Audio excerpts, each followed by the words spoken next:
dan yang berkualitas kita dapat itu akan bermanfaat untuk mengembangkan daerah kita. Tetapi ketika kita melewatkan pendidikan adat ini, orang mungkin bisa menjadi kontraktor, engineering, mungkin tambang yang justru akan menjadi alat tools untuk merusak daerahnya. Karena apa? Kita melewatkan pendidikan adat ini di mana tujuannya untuk kita mencintai akar rumput kita.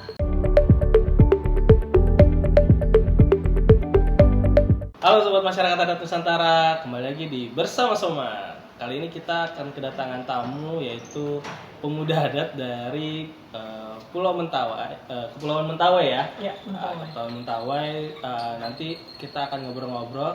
Kali ini kita akan mengulik bagaimana seorang pemuda adat ini mengelola kampungnya dan dia punya banyak segudang aktivitas. Oke, bersama Soman kali ini kita akan ngobrol dengan sama Kak siapa namanya kalau boleh tahu? Martisan Seretoitan.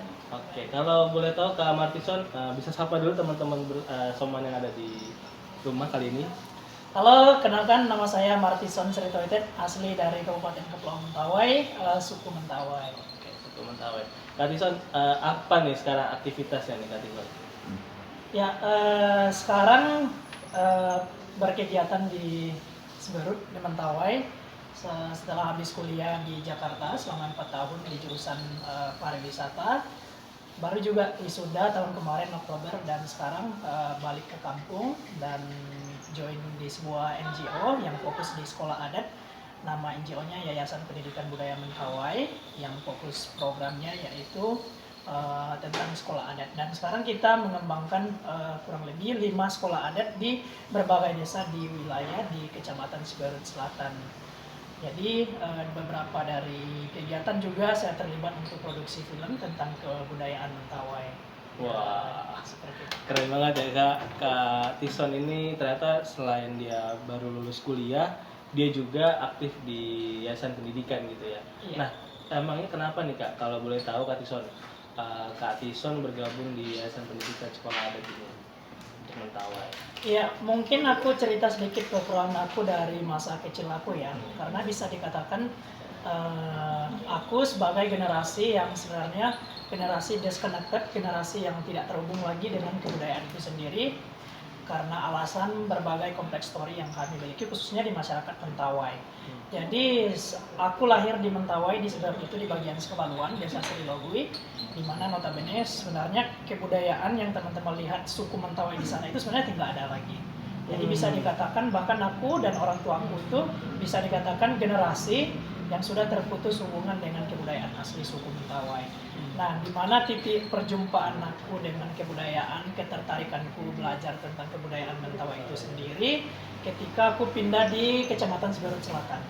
Habis dari sekolah dasar di kampungku itu tidak ada sekolah menengah pertama SMP. Jadi aku harus pindah ke Seberut Selatan, di mana di Seberut Selatan itu masih ada masyarakat adat yang begitu kentalnya untuk menjaga kebudayaan Mentawai itu sendiri.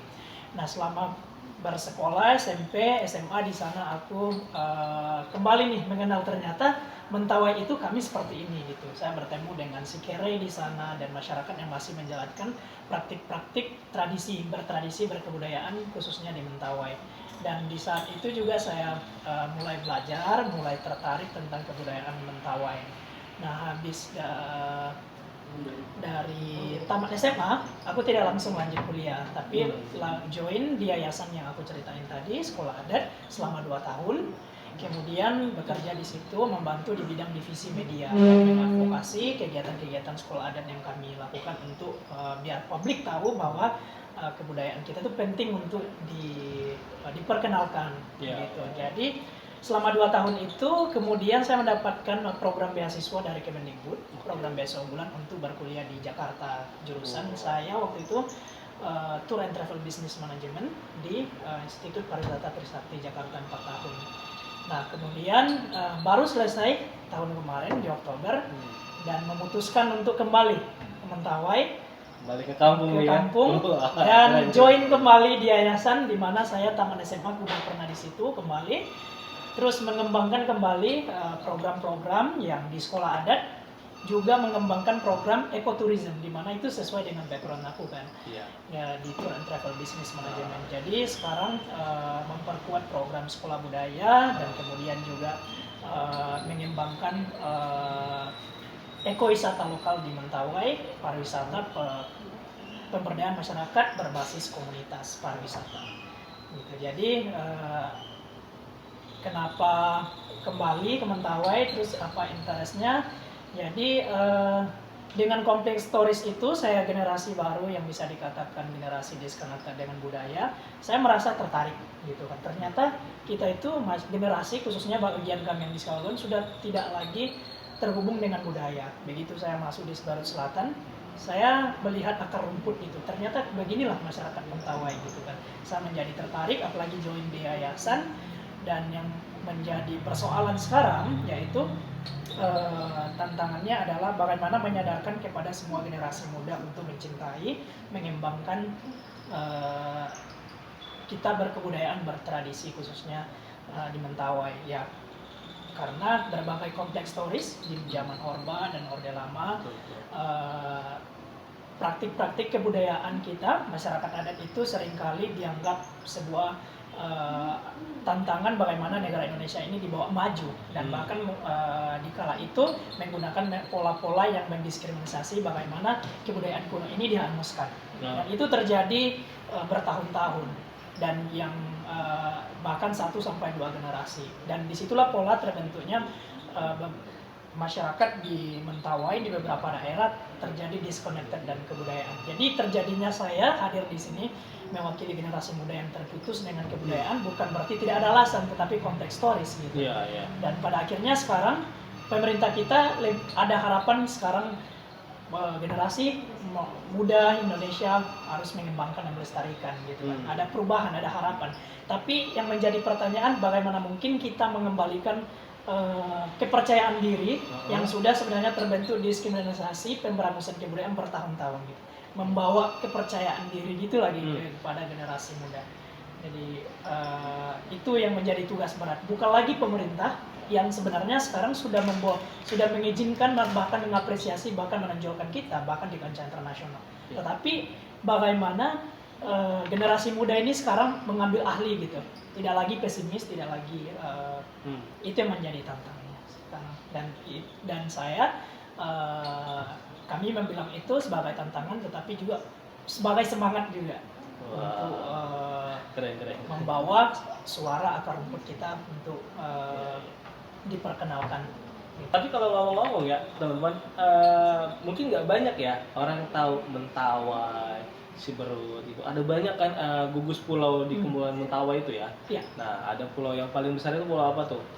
Siberut. Nah, terus ada lagi pulau Sipora, kemudian pulau apa lagi? Palai Utara, Palai Selatan. Nah, jadi teman-teman kalau yang mau ke Mentawai itu harus ke Sumatera Barat dulu ya. Iya. Harus Sumatera Barat, dan itu buat menuju ke Mentawai itu kapalnya juga nggak tiap hari ada ya? Iya, jadi kapal-kapal tertentu aja. Secara geografis sendiri kami di Mentawai itu masuk dalam Sumatera Barat, 19 kabupaten kota Sumatera Barat. Administratif ya. Iya, jadi 18 kabupaten, dan Mentawai sedikit berbeda dari secara mayoritasnya di Sumatera Barat. Apalagi jadi 18 kabupaten kota dia satu daratan sendiri, terus Mentawai dia satu kepulauan. Betul. Tapi kami masuk secara administrasi di Sumatera Barat. Betul.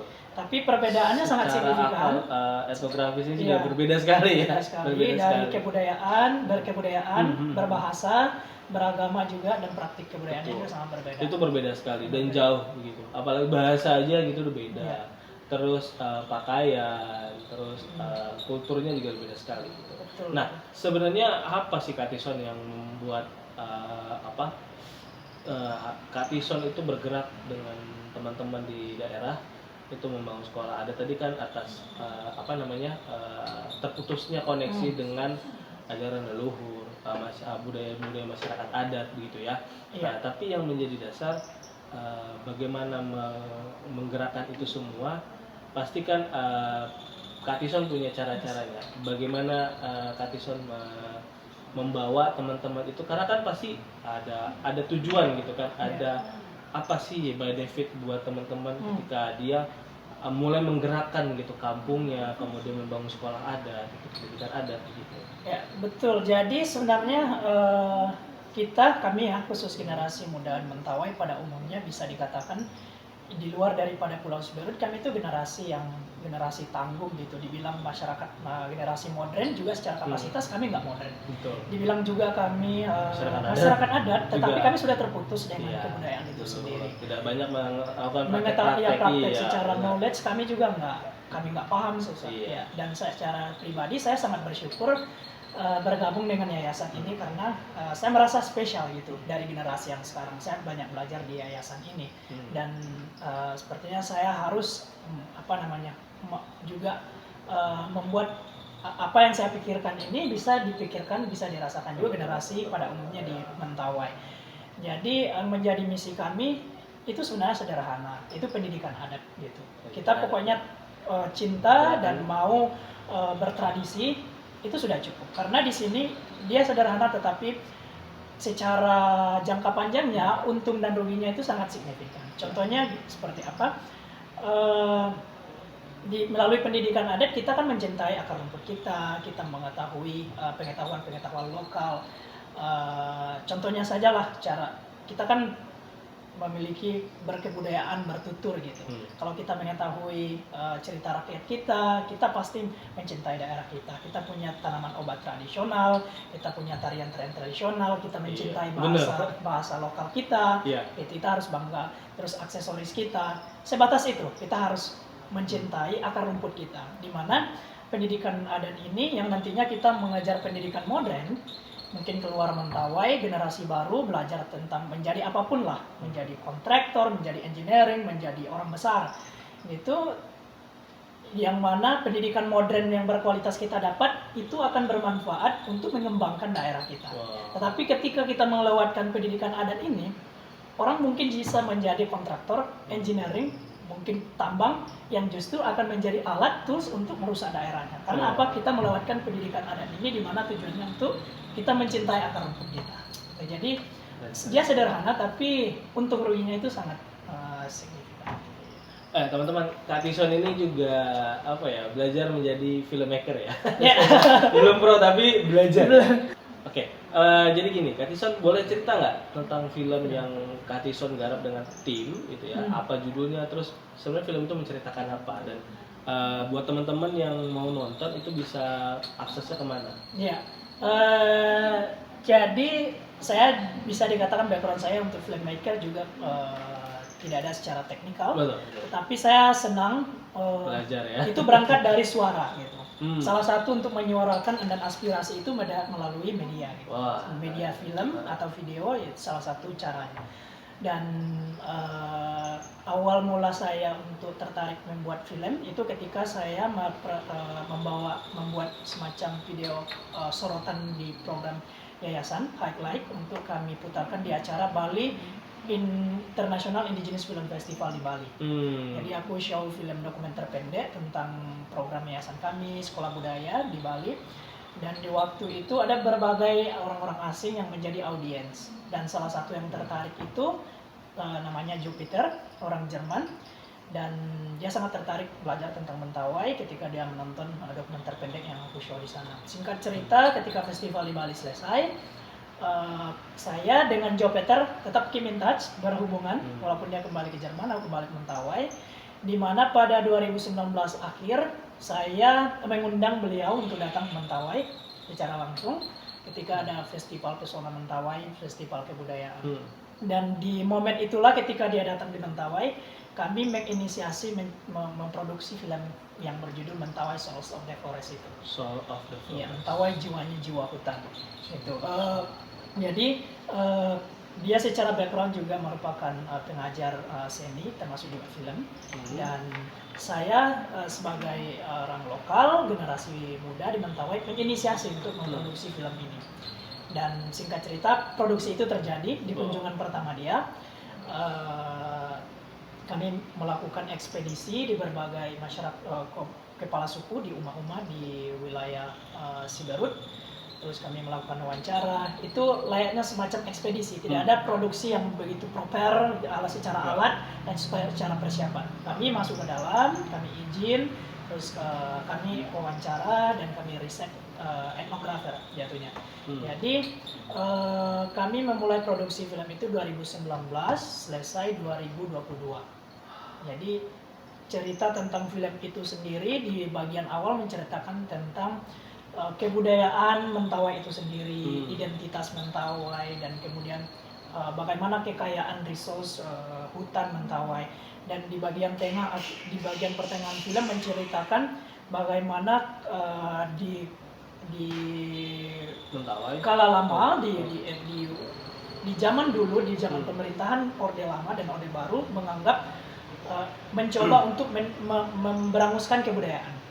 Menggenosida, bukan? Bisa mungkin, bisa, ya, mungkin jadi kasar mungkin gitu. Menghilangkan, menghapuskan. ya. Oke. Karena pola-pola yang dilakukan bisa dikatakan seperti itu. Iya. Pembakaran rumah adat secara massal, pembakaran ornamen sakral kebudayaan Mentawai yang terdapat dalam rumah tradisional, dan juga bahasa ibu kami di band, tato, bagi sekere itu berarti nggak boleh gitu di sana ya? Iya, di kala itu, di zaman itu. Di zaman Orde Lama dan di Orde zaman Baru. Orde Lama itu karena itu dianggap sebagai hambatan bagaimana Indonesia Maju. Ya, Oke. karena kebudayaan kuno sebagai ancaman. Bagaimana mungkin Indonesia menjadi modern kalau ada orang kuno, orang tinggal di hutan. Nah, jadi dan bahkan di zaman Orde Baru atau Lama bahkan yang sebagai komunitas kriminal atau PKI. Nah, jadi berbagai cara untuk dilakukan memberanguskan sistem praktik kebudayaannya. Nah, jadi dan diskriminasi itu terjadi bertahun-tahun, bahkan orang tuaku kalau kita tanya tentang berkebudayaan Mentawai bahkan tidak tahu sama sekali. Mungkin tahu tapi menceritakannya merasa malu. Karena pola-pola itu sudah pola itu sudah terbentuk untuk kita merasa malu, kita tidak percaya diri gitu. Jadi kalau bisa dibilang kenapa teman-teman anak muda ataupun orang tuanya Kak Tison sendiri juga ini ya hampir lupa kali bahasa ibu, mungkin wilayah adatnya, wilayah kelolanya dulu bagaimana kakek neneknya orang tuanya Kak Tison itu berkebun, berladang, mencari hasil hutan itu juga karena itu tadi faktor dampak dari program pemerintah Orde Lama dan Baru ya. Iya, dampak secara jangka panjangnya ke sana. Tetapi pola yang dilakukan yaitu memberanguskan hal-hal yang bersifat praktik kebudayaan Mentawai yang notabene mungkin praktik animisme.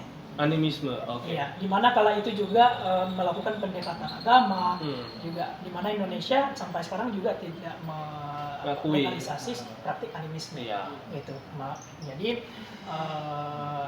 rumah adat, ornamen sakral, atribut kebudayaan, dan bagi para sekere yang memiliki rambut panjang dipotong, terus tato kebudayaan di band, dan bahasa ibu di band, dan itu terjadi bertahun-tahun. Dan kemudian lanjut lagi ke film, di bagian akhir dari film kami mengeksplorasi bagaimana ada banyak aktivis-aktivis individu generasi muda di Mentawai, media, NGO, dan memainkan peran kecil, dan sebenarnya itu juga bagian penguat dari bagaimana kebudayaan Mentawai itu sebenarnya masih ada harapan walaupun hanya kecil kemungkinan di daerah Tisber itu dilestarikan.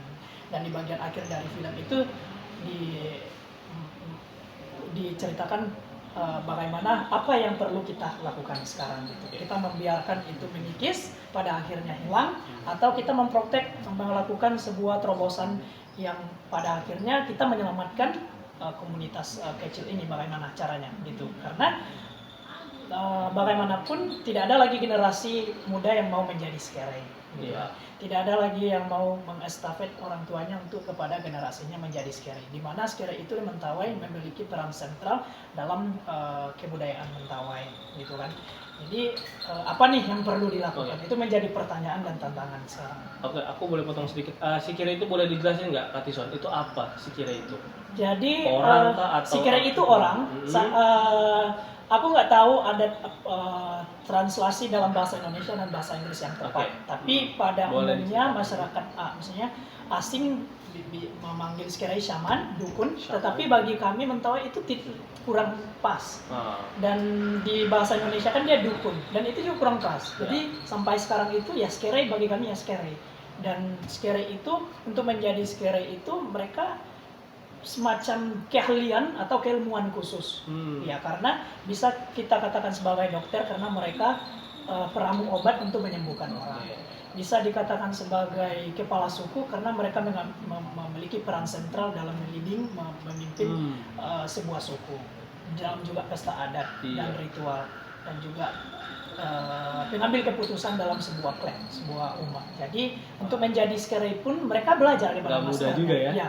Dan nggak bisa sembarangan orang bisa jadi orang. Jadi untuk menjadi skere juga nggak gampang, perlu waktu mungkin sampai 1 tahun. Dan mereka belajar dari masternya yang kami sebut di Mentawai itu Sipaumat. Sipaumat. Jadi Sipaumat. Jadi proses menjadi ketika seorang pemuda Mentawai siap untuk menyatakan dirinya mau menjadi skere, dia harus siap dulu, dia harus kaya dulu secara materi, maksudnya ilmuwan ya. Bukan, dia harus menyiapkan dulu, dia harus banyak lahan, dia harus banyak babi, banyak ayam, banyak sumber makanan untuk persiapan dia menjadi skere. Karena untuk proses menjadi skere itu sangat lama, dan untuk menyiapkan resource makanan itu nggak ada waktu lagi. Dia harus fokus untuk menjadi seorang skere. Dan juga di lain juga untuk sebagai stok makanan selama dia menjadi skere, karena banyak ritual dan lain sebagainya, dia juga harus membayar Sipaumat, masternya yang si pengajar untuk menjadi skere. Nah, ketika dia dalam 1 tahun mungkin dia menyiapkan persiapannya untuk proses menjadi skere secara materi, seperti bahan makan, resource selama dia proses menjadi skere. Kemudian apa yang mereka pelajari? Ya, semua tanaman di Mentawai itu mereka harus hafal, harus tahu namanya, harus mengetahui fungsinya untuk makanan, konstruksi, minuman, bahkan obat-obatan, bahkan racun segala macam. Nawar ya. Ya. Kemudian juga mereka belajar tentang mantra, tentang nyanyian sakral, nyanyian suci, dan mereka juga belajar tentang mantra-mantra di mana bahasa ini digunakan untuk berkomunikasi antara para skere dan juga berkomunikasi dengan roh. Ya. Jadi bisa dikatakan skere ini merupakan sebuah profesi keilmuan bagi masyarakat adat. Ya. Jadi yang jadi skere itu juga nggak mungkin juga dari orang luar ya. Iya, karena Mentawai, dan bahkan juga menjadi skere memiliki tanggung jawab yang sangat besar. Ya, ada tingkatan-tingkatan tanggung jawab. Mereka nggak boleh makan ini, mereka harus seperti ini dalam situasi tertentu. Jadi bisa dibilang skere itu nggak boleh dianggap sebagai dukun, tapi juga dia bisa menyembuhkan. Dia juga nggak dianggap sebagai dokter, tapi dia bisa tahu tanaman-tanaman yang bisa menyembuhkan gitu ya. Dia bilang kepala adat juga dia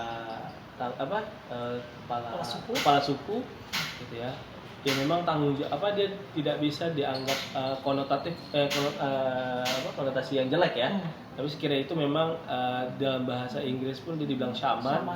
Atau bahasa Indonesia dukun, tapi skere itu maknanya lebih dalam dan lebih luas juga. Dia bisa jadi tetua adat, orang yang pengambil keputusan gitu. Jadi teman-teman kalau skere, jadi tetap panggilnya skere aja. Jadi bayangkan ada skere itu tetap skere. Jadi skere itu bukan dukun, skere itu bukan shaman, tapi dia adalah tanggung jawab besar yang dipegang oleh orang Mentawai, dan nggak sembarang orang Mentawai bisa ya. Iya. Oke. Tadi kita cerita tentang skere. Nah, balik lagi nih. Kalau tadi Kak Tison menceritakan bagaimana film tadi bisa membangkitkan semangat anak-anak muda di kampung gitu ya, untuk mengurus kampungnya lagi gitu ya, bisa jadi menjadi gerakan pulang kampung ya Kak Tison. Nah, kira-kira Kak Tison dari makna film tadi, Kak Tison punya pesan nggak buat teman-teman atau anak-anak muda di yang dari kampung terus dia sekarang tinggal di kota gitu ya? Ada pesan nggak kira-kira Kak Tison teman-teman semua juga? Ya, jadi saya sih berharapnya semua generasi, bukan hanya untuk di Mentawai saja, tapi generasi kita Indonesia pada umumnya yang sebagai khususnya masyarakat adat, untuk mencintailah akar rumput kita, terus mengenali kembali akar rumput kita, di mana tidak hanya Mentawai saja yang terputus hubungan dengan kebudayaan, tapi ada juga banyak kasus-kasus di daerah lain juga saya yakin, karena di beberapa tempat kami screening film Mentawai Social Forest ini, seperti di Ambon kemarin, mereka sebenarnya melihat film Mentawai, tapi mereka bilang kami sebenarnya melihat diri kami sendiri di sini. Gitu. Berarti ada banyak pola-pola di zaman waktu itu pemberangusan dan diskriminasi masyarakat adat. Gitu. Dan itu merupakan tantangan besar juga kepada generasi muda untuk mengembalikan kembali kepercayaan diri.